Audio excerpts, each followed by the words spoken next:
Assalamualaikum warahmatullahi wabarakatuh. Selamat pagi, perkenalkan nama saya Andi Dwi Putri, absen 6 dari kelas 10 MIPA 4. Pada kesempatan kali ini, saya akan praktikum pelajaran fisika mengenai momentum dan impuls. Alat dan bahan yang akan dibutuhkan, yang pertama adalah bola kaki, yang kedua adalah kelereng, dan yang ketiga adalah bola pingpong. Apa itu momentum? Dalam fisika, momentum adalah besaran vektor yang dapat dinyatakan sebagai hasil kali antara massa benda dan kecepatannya. Karena itu, massa dan kecepatan merupakan faktor utama yang mempengaruhi besaran sebuah kekuatan gerak pada benda. Secara sistematis, P sama dengan M dikali V, di mana P yang diartikan sebagai momentum, satuannya adalah kilogram meter per sekon, dan M, massa benda satuannya adalah kilogram, dan V, kecepatan benda, satuannya adalah meter per second. Momentum dapat terjadi ketika saya dengan teman saya memberikan dorongan pada kelereng, sehingga kelereng melaju dan terjadilah tumbukan. Jadi setiap kelereng akan memiliki momentum dan jumlah momentum kelereng sebelum dan setelah terjadi tumbukan. Impuls. Impuls adalah besaran dari hasil kali antara gaya atau vektor dengan selang waktu gaya tersebut bekerja atau skalar. Jadi, impuls berkaitan erat dengan arah. Impuls digunakan untuk menambah, mengurangi, atau mengubah arah momentum dalam satuan waktu.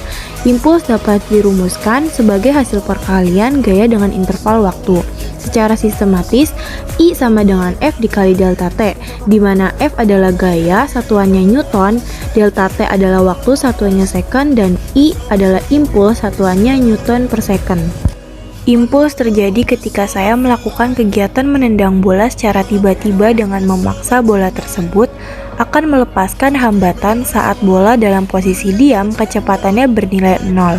Setelah saya memberikan gaya momentum meningkat ke angka nilai yang lebih tinggi karena perkembangan kecepatan, perubahan momentum secara tiba-tiba mengarah kepada pembentukan gaya impulsif. Sehingga gaya impulsif membantu bola melakukan perjalanan dalam durasi waktu yang singkat. Yang terakhir adalah tumbukan. Tumbukan adalah peristiwa yang terjadi ketika suatu benda bertabrakan dengan benda lainnya.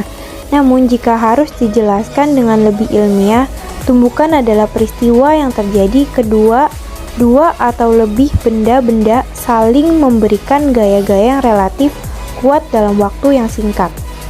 Tumbukan dapat terjadi ketika saya melakukan kegiatan melepaskan sebuah bola pingpong dari kegiatan tertentu di atas permukaan lantai, kemudian bola pingpong menumbuk lantai, maka bola pingpong akan terpantul ke titik tinggi awal, lalu lama-kelamaan bola akan berhenti dengan sendirinya.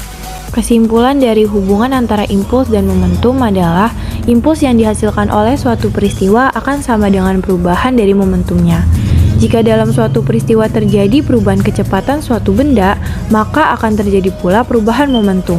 Perubahan momentum itu akan sama dengan impuls yang bekerja. Sekian, kurang lebihnya mohon maaf. Wassalamualaikum warahmatullahi wabarakatuh.